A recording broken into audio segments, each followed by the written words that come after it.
Opa, boa tarde, boa tarde, boa tarde, boa tarde. Nós estamos aqui entrando na nossa primeira aula de História da Igreja. Eu quero te pedir, você que está aí nos ouvindo, divulgue o nosso projeto, divulgue a Escola Filosófica Reformada, o nosso seminário, para que mais pessoas tenham acesso ao conhecimento, né? A Bíblia vai dizer que o conhecimento liberta, e essa tem sempre sido a nossa pauta. Mas vamos entrar propriamente no nosso estudo. Hoje nós vamos começar a estudar essa primeira aula do módulo de História da Igreja. Nós tivemos a aula presencialmente no dia 6, né? E hoje, dia 8, eu estou gravando essa aula. Então, a grande questão é, por que estudar História de Israel em Teologia? Você vai se perguntar, por que é tão importante hoje nós, como igreja, estudarmos História de Israel? Eu quero basear-me em 4 pontos antes de eu entrar na aula. Primeiro, estudar história de Israel nos traz a compreensão da revelação divina, e que nós temos que entender isso. A história de Israel, para vocês terem uma noção, é palco onde Deus se revela progressivamente à humanidade. E entender os acontecimentos é entender como Deus agiu na história. Deu para entender? Entender o palco e os acontecimentos de Israel é entender como Deus agiu na história. Em segundo lugar, nós podemos dizer que estudar a história de Israel acaba fundamentando a nossa fé. As promessas, as alianças, né, as profecias feitas a Israel, nós temos que entender que formam uma base sobre a qual se cumpre a vinda de Cristo e a formação da igreja.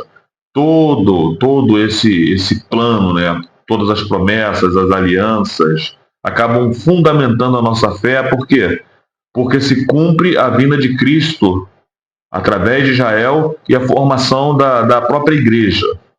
Em terceiro lugar, nos serve como um contexto bíblico e hermenêutico.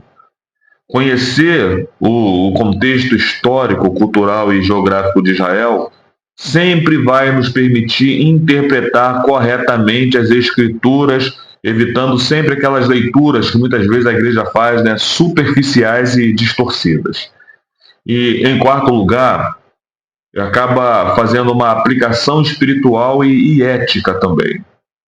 As experiências de Israel, né, suas vitórias, quedas e restaurações, servem como espelho e lição espiritual para o povo de Deus em todas as épocas. Aí você vê a importância de nós estudarmos a história de Israel. E a aula número 1, nós vamos falar sobre a formação de Israel. Mas antes de nós entrarmos propriamente na formação de Israel, eu queria dividir em 3 pontos, né? Desde de Abraão até os períodos, né, da história de Israel que nós vivemos, eles foram divididos em três partes: o período dos hebreus, o período dos israelitas e o período dos judeus.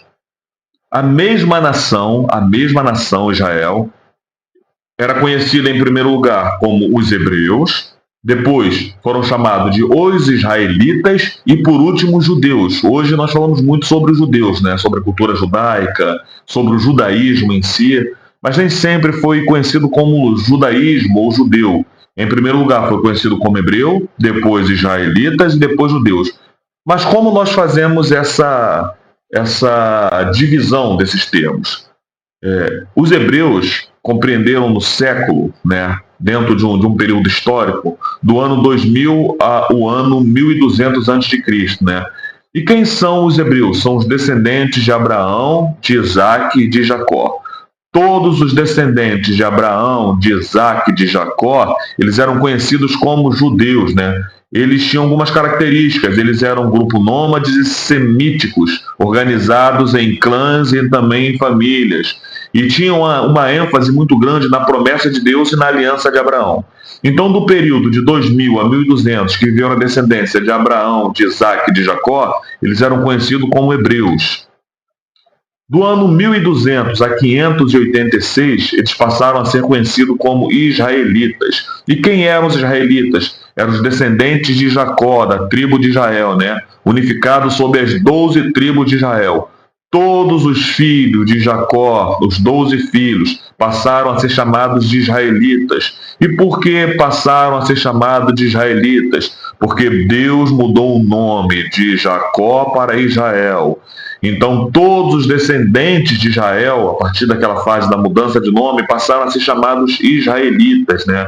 Aí nós vemos aí a formação do Reino Unido, Saul, Davi, Salomão, e depois os reinos divididos, né? Israel, Reino do Norte, e Judá, Reino do Sul. E eles tinham uma identidade política e territorial mais consolidadas, né? A partir deles vieram as leis mosaicas e a cultura coletiva.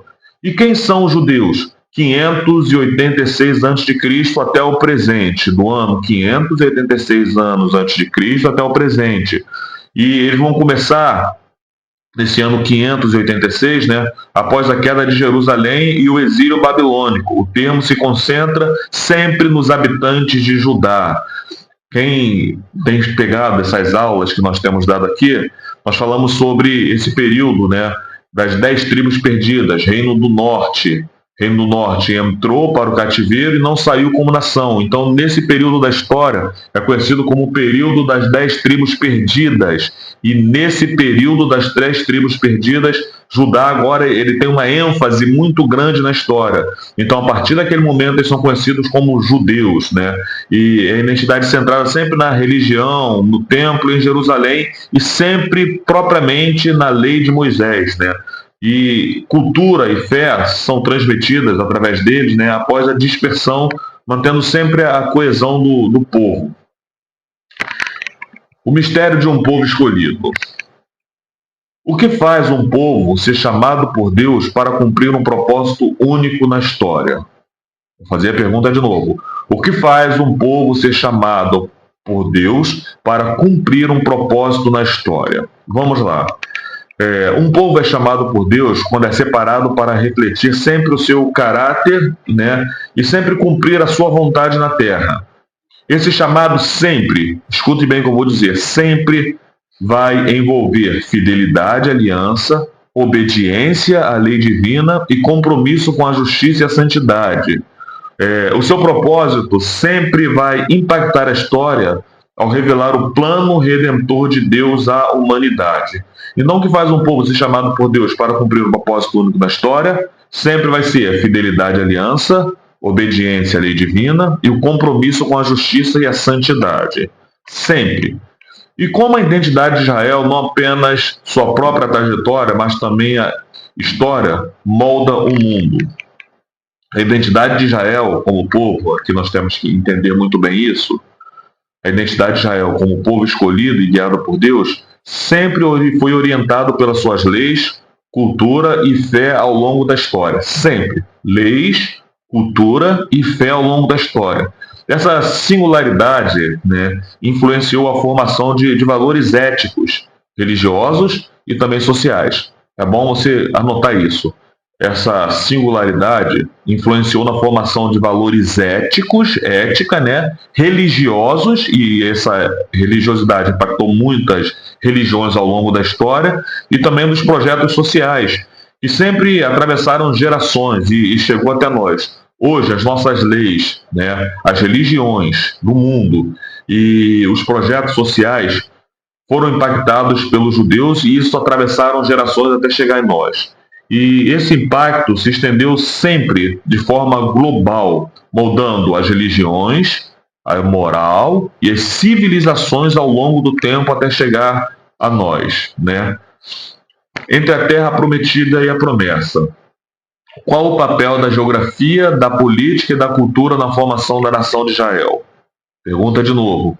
Qual o papel da geografia, da política e da cultura na formação da nação de Israel? Como eu posso explicar isso? A geografia, ela determinou a distribuição de recursos e rotas estratégicas, sempre moldando assentamentos e conflitos. A política organizou alianças. Toda a política de Israel sempre organizou alianças, monarquias, mas o quê? Leis, e essas leis acabaram consolidando a unidade nacional do povo de Israel. A cultura, incluindo a religião e tradições, sempre fortaleceu a identidade coletiva da nação de Israel como povo israelita. Sempre fortaleceu a identidade coletiva. A identidade de quê? Do povo como o povo escolhido por Deus para mostrar uma verdade espiritual para o mundo. Nós podemos sempre enxergar semelhanças entre os desafios de Israel e os desafios de hoje. Será que nós podemos enxergar alguma semelhança entre os desafios que os israelitas passaram e os desafios que nós estamos passando hoje? Sim, eu acredito que sim. Ambos, tanto os israelitas como nós, enfrentamos conflitos por território. Você vê as guerras que têm acontecido no mundo, né? Poder e recursos naturais sempre. A luta por identidade, e aqui é importante, até hoje nós lutamos por identidade. Tem pessoas que não conhecem a sua identidade em Deus, a sua identidade como cristão. Então até hoje nós lutamos por isso, por identidade, por valores, né? Por trabalhos sociais. Tudo isso nós temos em comum. E, além disso, nós temos os desafios éticos, né? A ética hoje tem estado muito decaída, né? Aí você vê pessoas que se dizem amigas umas das outras e que falam mal, e muitas vezes nós, como seres humanos, acabamos fazendo isso, né? Então nós quebramos essa ética de guardar segredos uns dos outros, né? A moral, hoje, tudo é muito relativo, né? A sociedade acredita que o que te faz bem é o que é certo, então a moral nas sociedades tem decaído todos os dias, né?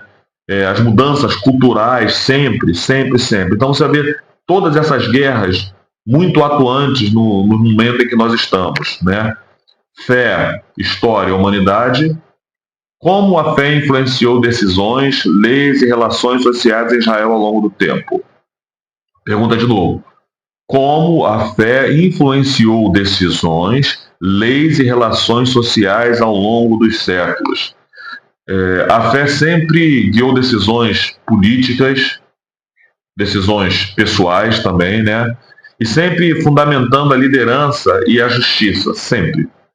As leis que nós temos hoje, né, foram moldadas por princípios religiosos, promovendo sempre a ética e a ordem moral. Isso você vai ver ali no Decálogo, nos 10 Mandamentos, Êxodo 20, né, quando fala sobre os 5 princípios que são relacionados ao homem, sempre vai ser moral, ética, né? Mudou também as relações sexuais, sociais, perdão. E a fé acabou unindo o povo, estabelecendo normas de convivência e solidariedade. A fé sempre une pessoas de etnias diferentes, de pensamentos diferentes, né? E coloca sempre para conviver essas pessoas. E quando convivemos como pessoas, sempre surge aquele sentimento de solidariedade um com os outros. E isso foi a fé que moldou também. E até que ponto a história de Israel nos convida a refletir sobre o nosso próprio lugar na história e na fé? A história de Israel nos mostra como a fidelidade e as escolhas moldam destinos coletivos e individuais. Ponto. Vamos parar para pensar sobre isso. A história de Israel nos mostra como a fidelidade e as escolhas moldam destinos coletivos e individuais. Sempre as escolhas vão moldar destinos, né? Tanto individuais como coletivos. Eu falei na aula que a Bíblia não é um livro de perfeição, de mostrar sempre homens perfeitos, deixa eu colocar melhor aqui, para mostrar sempre a perfeição de homens, não, mas para mostrar erros de homens também que influenciaram toda uma história. Por exemplo, Abraão, né, a sua esposa fala que ele tome a sua serva, a serva dela, Agar, como mulher para dar um filho, Ismael, e Abraão faz isso e nasce Ismael. Depois ele tem que colocar Ismael para fora. Por quê? Porque não era a vontade de Deus, porque a vontade de Deus para Abraão era que nascesse um filho dos dois, né? E então você vai ver que o erro de Abraão criou posteriormente uma grande guerra que até hoje acontece. Então você vai ver que a escolha de um homem mudou destinos coletivos dele e da esposa dele, né, e de toda uma nação, como individual, porque ele também teve que acabar colocando o seu filho para fora. Então você vai ver o poder das escolhas, né? E sempre vai nos convidar a refletir sobre o nosso papel na preservação de valores, gente. e na construção de justiça. Israel sempre vai nos ensinar, né, valores de construção e de justiça, de agirmos de forma justa, porque Deus queria ensinar isso às outras nações através de Israel. E assim para inspirar, né, e alinhar nossa vida com um propósito na história de fé. Israel vem para alinhar o nosso propósito de fé diante de um Deus soberano. Aí nós entramos agora na apostila que você tem aí, Introdução à História de Israel. A história de Israel é, acima de tudo, a história da nação de Deus na terra por meio de um povo escolhido. Preste bem atenção. A história de Israel é, acima de tudo, a história da da ação de Deus na terra por meio de um povo escolhido. Deus escolhe um povo, Deus vai no capítulo 12 a Ur dos Caldeus, escolhe Abraão, cria uma nação para mostrar para a terra a ação divina, como Deus age no meio da história. Não se trata apenas de eventos políticos ou sociais, mas de uma narrativa teológica e redentora. Israel foi chamado para ser um povo separado, representante da aliança divina e instrumento da revelação do Messias. Estudar a história é essencial para entender o plano de salvação. Olha só que coisa interessante. Israel, ele foi chamado para ser um povo separado e representante da aliança divina. Deus chama Israel, separa Israel, santifica Israel, porque essa palavra separação, né, é santificação, e traz ele para representar uma aliança, Deus mostrando aliança diante de um povo que era Israel para todas as nações que estavam em volta, né? E para mostrar a revelação do Messias, porque através deles surgiria o Messias. Então você vai ver que coisa extraordinária, né? Aí talvez você não entenda, e para nós tentarmos assim fazer uma compreensão bem maior, filósofos como Hegel, né, eles acabam destacando que a história é movida pela razão universal, mas em Israel vemos a ação da fé moldando a identidade do povo. Hegel acredita que a história é movida pela razão, mas através de Israel nós vemos a história sendo movida pela fé e moldando a identidade de um homem, não pela razão, como a filosofia acredita, porque tudo tem que ter uma explicação, tudo tem que ser racional. Mas Israel, ele vai na contramão de tudo isso. Israel mostra que a existência era moldada pela fé e por ser a identidade de um povo escolhido por Deus. Para Paul Ricoeur, não sei se você já ouviu falar sobre esse homem, a narrativa bíblica confere o sentido de tempo por meio de memórias e promessas. Aí você vai ver que historiadores como Flávio Joséfo reforçam que Israel só pode ser compreendida pela sua relação com o divino. Israel só pode ser reconhecida não pela sua história política, não pelas suas guerras, não pelas suas criações, né? Mas simplesmente compreendida pela sua revelação, com a sua relação com Deus. Israel só é reconhecida na história. Só podemos reconhecer a história de Israel através da sua relação com Deus, não através de políticas, esportes ou qualquer outra coisa, assistência social, não. Mas através da relação com o divino, que é o próprio Deus. Então, estudar Israel é estudar a interseção entre fé e história. Isso é poderoso. Aí no 2, né? Introdução à história de Israel. A história de Israel é, acima de tudo, a história da ação de Deus na terra por meio de um povo escolhido. Não se trata apenas de eventos políticos, né, sociais, mas de uma narrativa teológica e redentora. Israel foi chamado para ser um povo separado, representante da aliança divina e instrumento de relação com o Messias. Estudar a história é essencial para entender o plano da salvação revelado na Bíblia. Acima de tudo, conhecer Israel é conhecer a história da ação de Deus na terra através de um povo escolhido. Aí você vai ver que não se trata de eventos políticos ou sociais, mas a narrativa redentora. Desde o início, Deus quis se revelar a Israel através de uma redenção que viria por Jesus Cristo. Então a história de Israel não é uma história política. Nós vemos hoje as guerras em Israel, a política de Israel, e nós queremos olhar todo esse prisma da nação através dessas guerras, dessa política. Mas não, a nação de Israel é feita através da narrativa redentora. Nós temos que conhecer Israel como um plano divino de Deus e não simplesmente como política ou eventos sociais. Aí eu volto de novo, né? Bem lá na frente lá,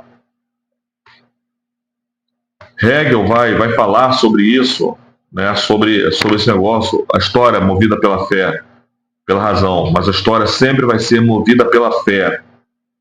O período patriarcal, Gênesis 12, 50, esse período começa com o chamado de Abraão, o pai da fé, por volta de 2000. Aí entra o que nós falamos lá, Hebreus, né?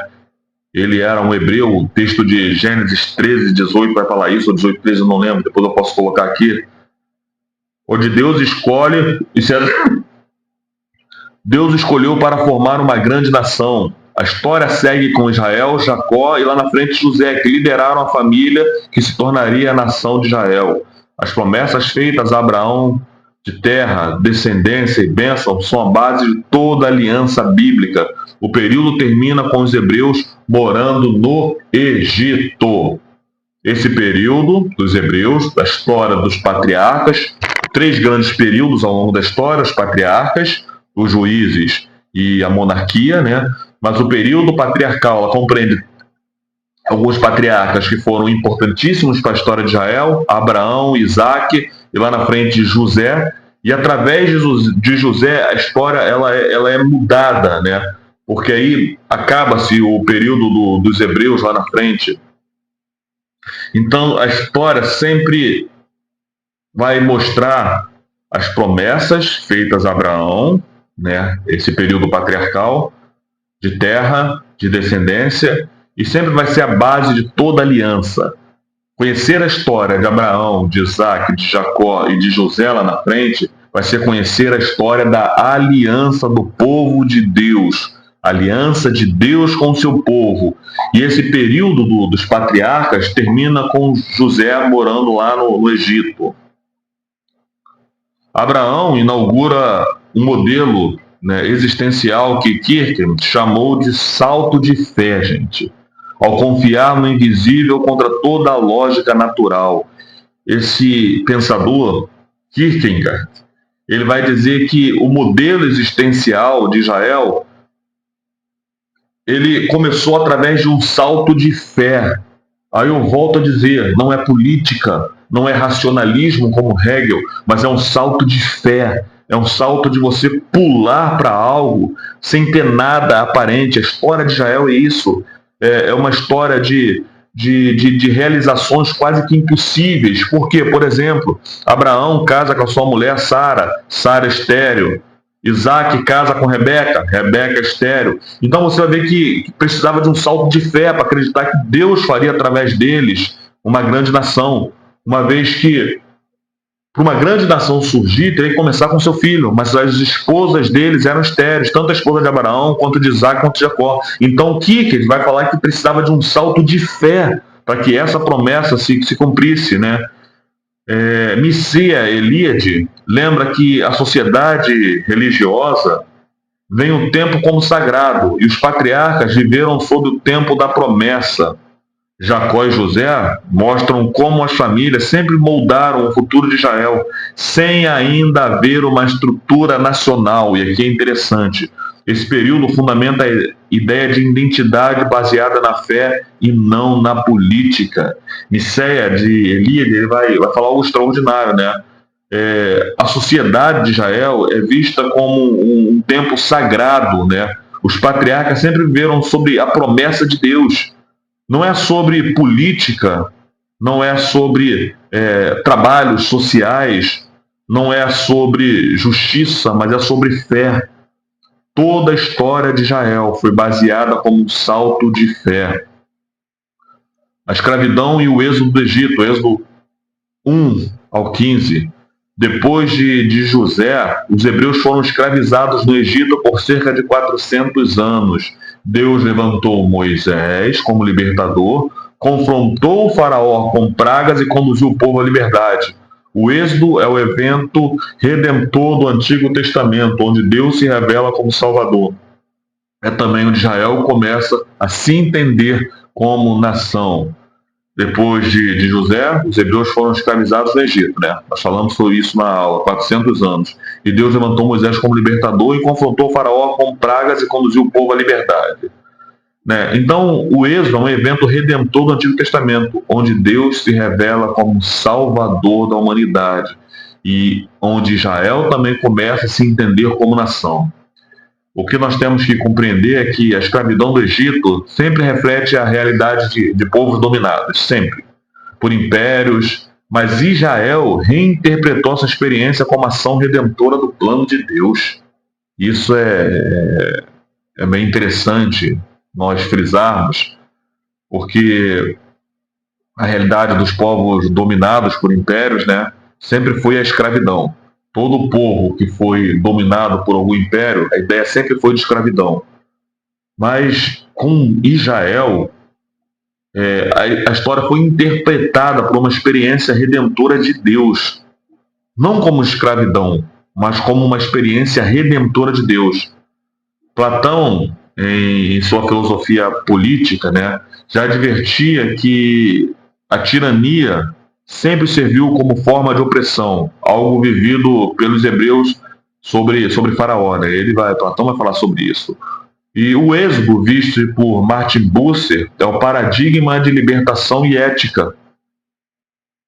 E não apenas de libertação e ética, mas também de espiritualidade. Um povo livre para servir a Deus. Um povo livre para servir a Deus, mas um povo livre dentro de uma opressão escravagista. Então, Deus já estava mostrando no seu plano redentor que mesmo em meio à escravatura, mesmo sendo escravo em um país, numa terra totalmente diferente de cultura e de ética, era possível ser livre.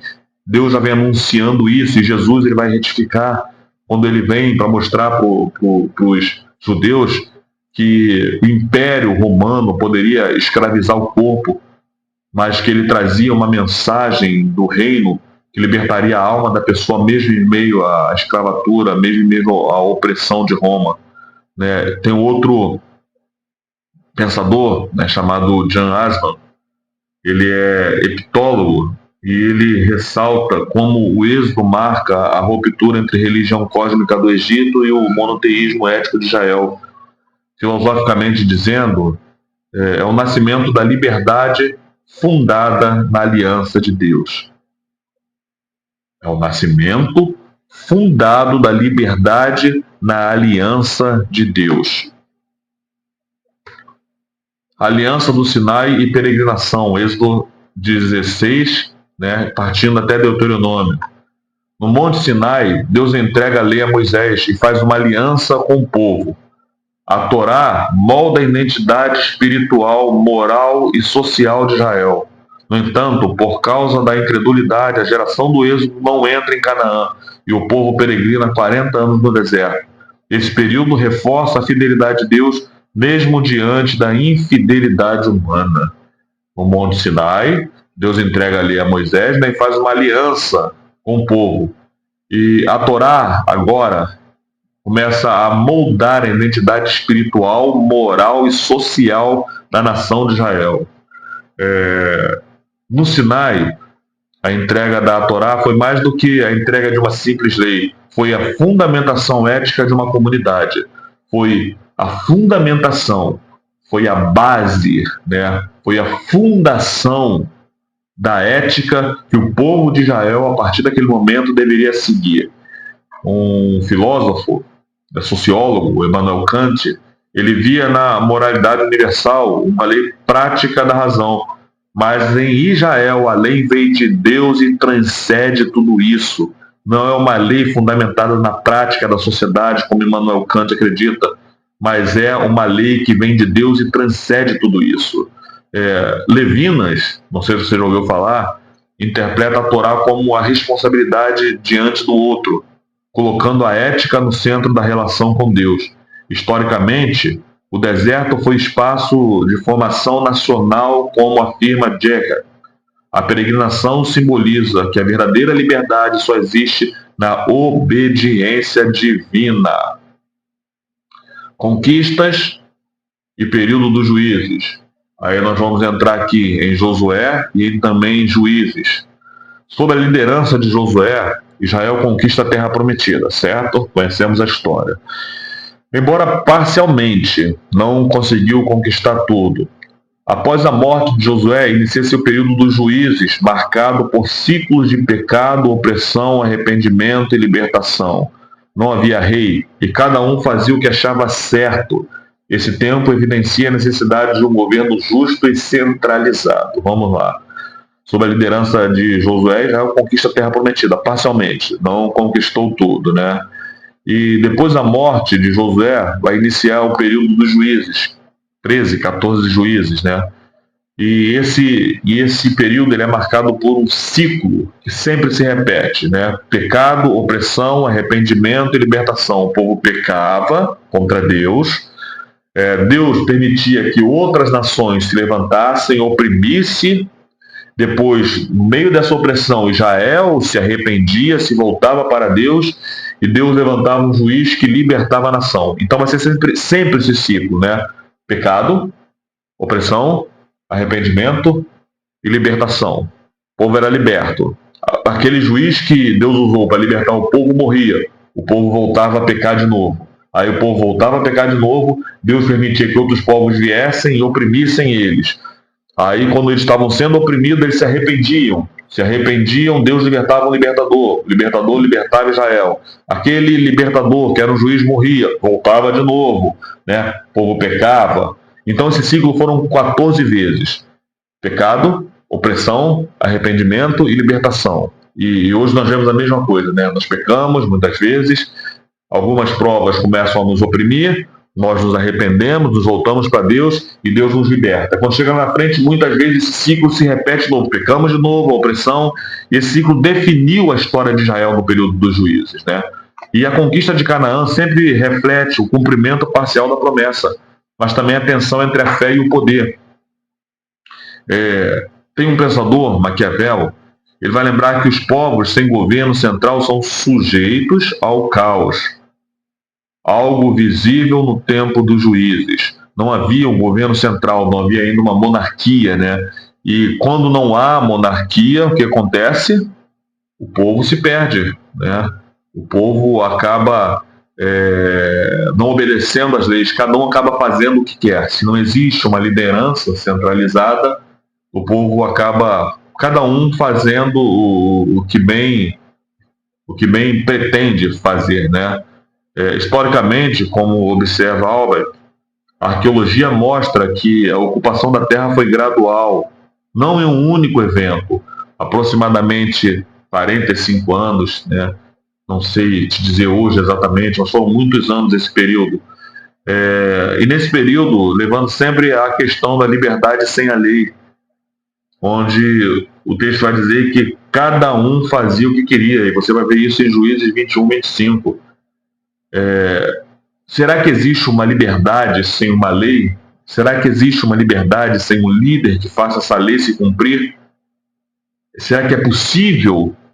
Na maioria das vezes a história mostra que não. Na maioria das vezes a história mostra que quando não existe lei e não existe alguém para fazer essa lei se cumprir, cada um faz o que quer.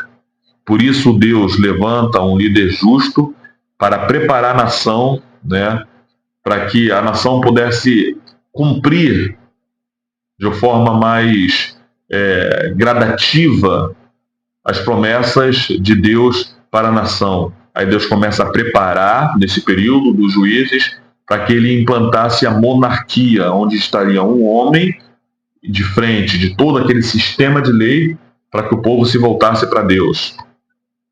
A monarquia unida, Saul, Davi e Salomão. O povo clama por um rei, e Deus concede Saul, o primeiro rei de Israel. Após seu fracasso, Davi é escolhido por Deus e estabelece Jerusalém como capital.